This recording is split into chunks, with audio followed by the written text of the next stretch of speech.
Et bien ouais KTP les amis, c'est Dark Magic Cap, je suis très heureux de vous retrouver en cette fin décembre et fête de fin d'année, on adore tout ça les amis. La passion. Et la toute dernière vidéo dans cet environnement là, donc voilà, j'ai fait une petite aparté avant de commencer la vidéo rapidement. La toute dernière vidéo tournée ici, puisqu'il y a un déménagement de prévu pour la fin janvier, donc ça sera la toute dernière vidéo tournée ici, donc je vous en ferai d'autres, vous inquiétez pas, des vlogs sinoches etc, mais ça sera peut-être filmé soit dans la voiture et dans ma chambre pour certaines choses, enfin on verra, mais rien n'est prévu encore, mais je préférais vous prévenir que c'était la dernière vidéo de l'année déjà, et la dernière vidéo aussi dans l'environnement. La dernière vidéo aussi avec notre ami Valenko avant un petit moment. Il y en aura d'autres, mais bon, c'est pas demain la veille puisque... d'abord, bonjour, tout d'abord, je vais te dire. Ça sera pas demain la veille puisqu'on va pas se voir pendant quelques temps. Et puis le peu de temps où on se verra, on n'aura pas le temps consacré spécialement à des vidéos, donc on verra comment on organise ça. On se retrouve pour la vidéo, comme vous avez pu le voir dans le titre, des 7 films qu'il faut avoir vus en 2017, donc une vidéo spéciale fin d'année, j'aime bien faire des petits bilans, des choses comme ça, et je sais que vous aimez ça, voir à la fin de l'année qu'est-ce qui a été bon, pas bon, voilà, les tops, les flops, etc. Voilà. En général on aime ça. On va vous faire les 7 films qu'il faut avoir vus en 2017, juste après le générique je vous en dis un peu plus, à tout de suite.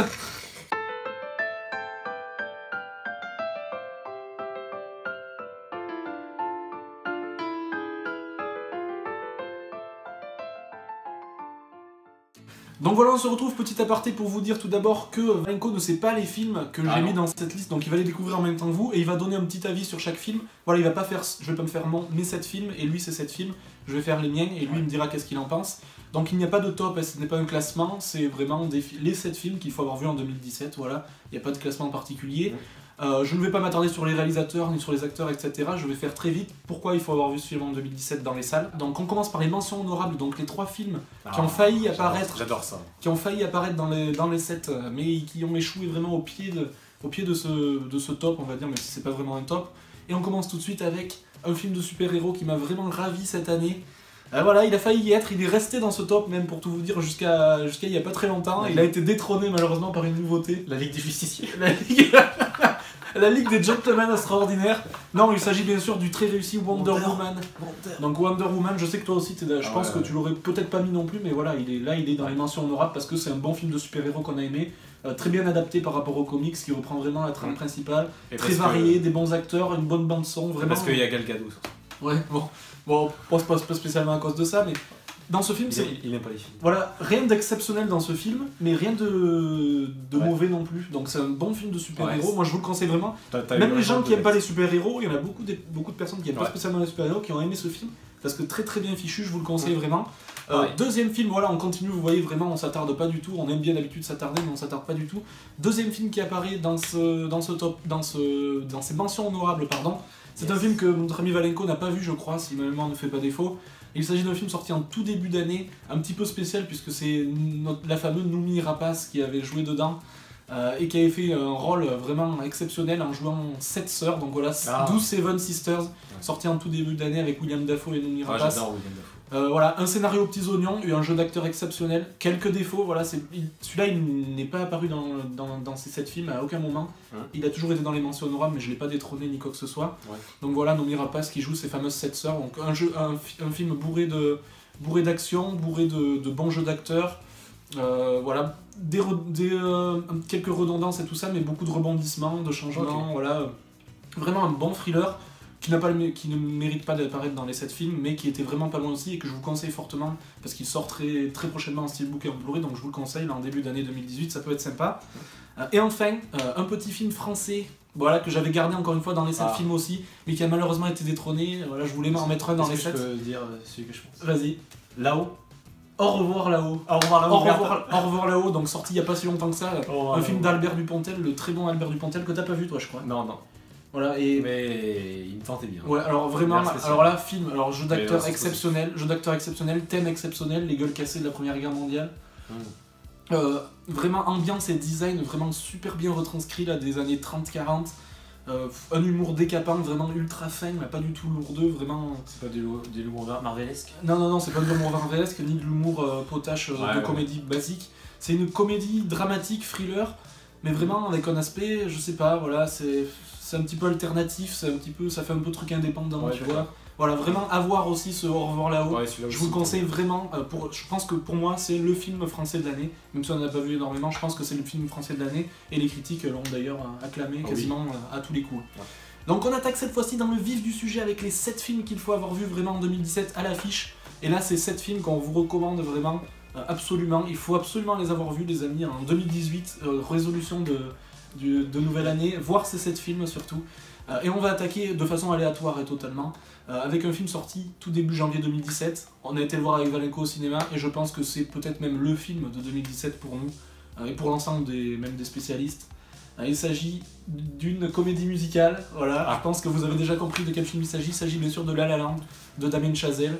Donc parle-nous-en un petit peu de ce film, vite fait, en 2 mots, pourquoi il faudrait aller voir ce film en 2018, et pourquoi voir ce film, même si on ne s'intéresse pas aux comédies musicales, pour ceux qui l'ont pas encore vu. Parce que ça va vous transporter à comment on appelle, merde, à Broadway, je dirais. Oui. Bonne humeur. Ouais, bonne humeur. On sort de la salle avec la patate, ou là vous le verrez chez vous du coup. Ouais. Je serais super content de voir ce film. Et puis un duo d'acteurs formidables qui chantent, qui dansent et qui jouent tout seul. Ils font tout. Rien n'est doublé. Le mec joue au piano, les types ils chantent, ils font leur danse soleil. Voilà, on revient dans les années 50, enfin bon, plein de petites références. Et les noms aussi, bien sûr, c'est un feel good movie, comme on dit souvent. C'est musique surtout. Alors là, les musiques qui vous donnent envie d'avoir l'album. D'ailleurs, de toute façon, là les Oscars sont totalement mérités. Oscars totalement mérités. On dit souvent que les Oscars sont un petit peu voilà. Mais là, vraiment mérité. Donc, ce La La Land, rien que commencer, c'est 7 films à voir en 2017. Même si vous n'aimez pas les comédies musicales, on n'aime pas spécialement ça. Mais par curiosité, voilà, on a pris le risque et il a payé. Deuxième film, les amis, on change totalement d'univers, de sujet, etc. Un film sorti aussi, je crois, autour d'avril 2017, qu'on n'avait pas pu aller voir au cinéma parce que, bizarrement, dans notre ville, il ne passait même pas ce film alors qu'on l'attendait vraiment beaucoup. Ah oui. On l'a vu très récemment, ici même, dans ma salle de cinéma principale.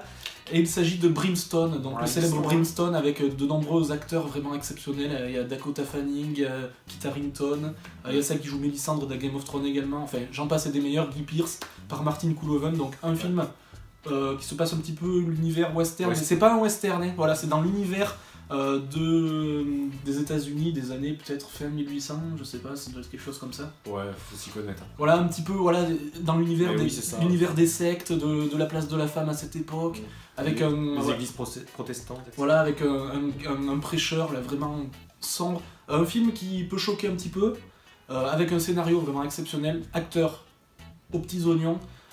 Une façon de réaliser le film dans le sens inverse, un petit peu on apprend les choses au fur et à mesure, plein de rebondissements, de l'action, pas de redondance alors qu'il dure 2h20 voire plus. Vraiment notre bonne surprise, je sais pas si toi tu l'aurais mis dans ces 7 films. Ouais, je pense que je l'aurais mis. Mais ce Brimstone, les gars, je vous le conseille, les yeux fermés si vous voulez quelque chose d'atypique et vraiment d'original, mais de choquant et bien agressif et de sombre surtout. Je vous conseille vraiment ce Brimstone voilà, qui tranche un peu avec La La Land, un soir La La Land, un soir Brimstone. Je peux vous dire que vous allez en avoir pour votre argent, je pense. Oui. On continue avec un troisième film, et cette fois-ci c'est un film d'animation, vous savez je pense duquel il s'agit. Je ne fais pas durer le plus le suspense puisqu'il s'agit du dernier Disney Pixar. Machin, voilà, Coco, le fameux Coco que j'ai présenté sur ma chaîne et que je vous invite d'ailleurs à aller voir ma critique juste ici. Le dernier des Disney Pixar et sûrement un des plus réussis de ces dernières années. Voilà, une retranscription culturelle du patrimoine mexicain exceptionnel, des musiques pas commerciales, voilà, qui reprennent vraiment cet univers-là. Une histoire avec de beaux rebondissements, des beaux personnages, des couleurs magnifiques. On ne pas forcément ça en plus dans des Disney. Ouais, voilà, et toi, qu'est-ce que t'as aimé toi dans ce film sinon? Ouais, le rebondissement, le méchant aussi. Ouais, le méchant. Qui est aussi un petit rebondissement, et puis ouais, les musiques elles font taf. Que ce soit là, on l'est en version française, mais en VO. Ouais, dans toutes les versions. Un film qui s'adapte aussi bien aux petits qu'aux plus grands parce qu'il y a quelque chose.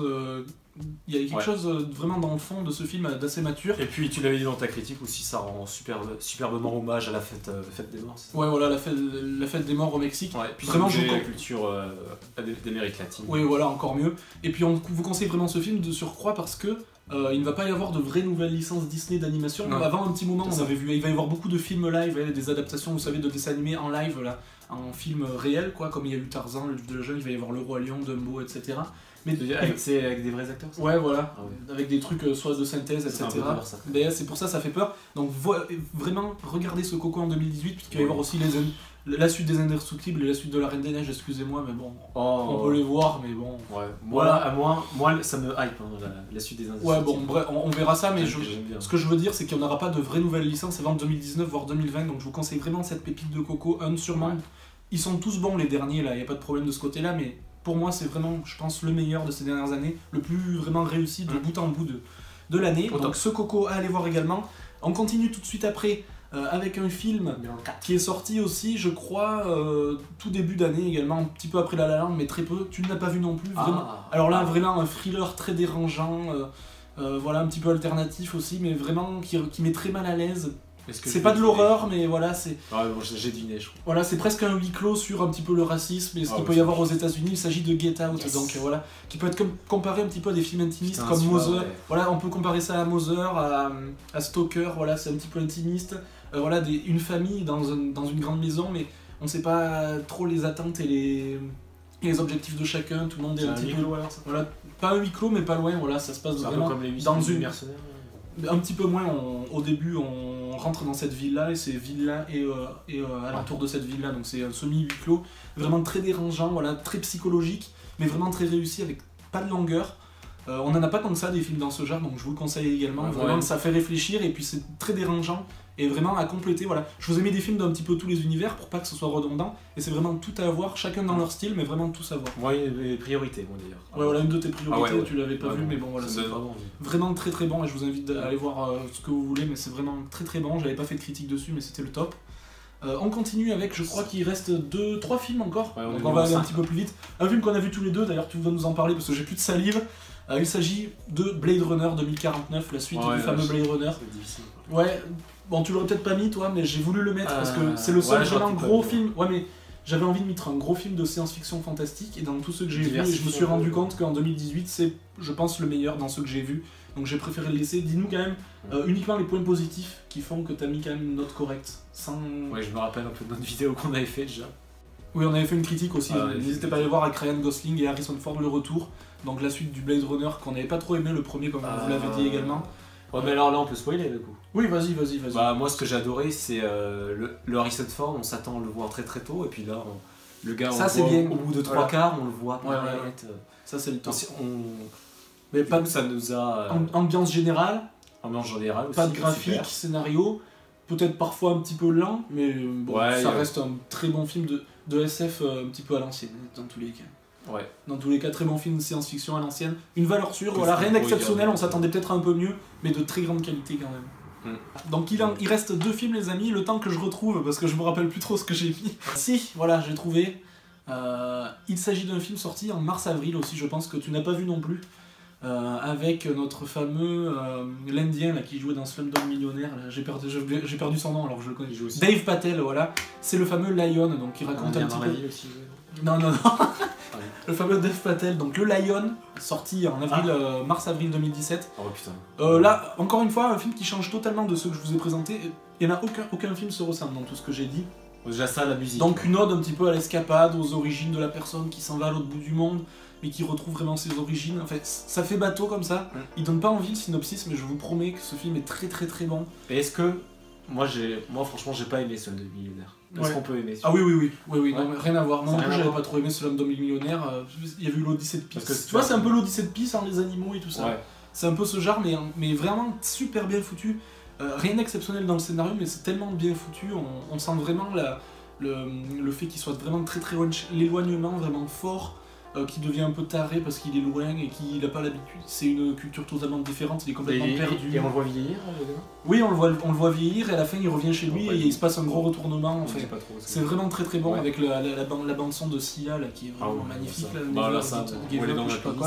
Voilà, donc le Lion, à voir aussi, une ode vraiment à la vie et à quelque chose de vraiment naturel, vraiment quelque chose vraiment nature. Voilà, c'est pas de chichi, rien. Vraiment naturel, sans effets spéciaux, etc. Donc ça se complète encore une fois avec tous les films que j'ai dit précédemment. Et le dernier film, sans plus attendre, on continue. Là c'est un film vraiment indépendant, alternatif, français, que tu n'as pas vu non plus je pense, mais que tu vas pas tarder à voir. Un film très dérangeant, je pense que beaucoup d'entre vous le connaissent, même s'il est très, très indépendant. Il s'agit de Grave, donc le film sur le cannibalisme, le film français, sorti également encore en avril-mai 2017. Et il y a eu beaucoup de films décidément à cette période-là de l'année.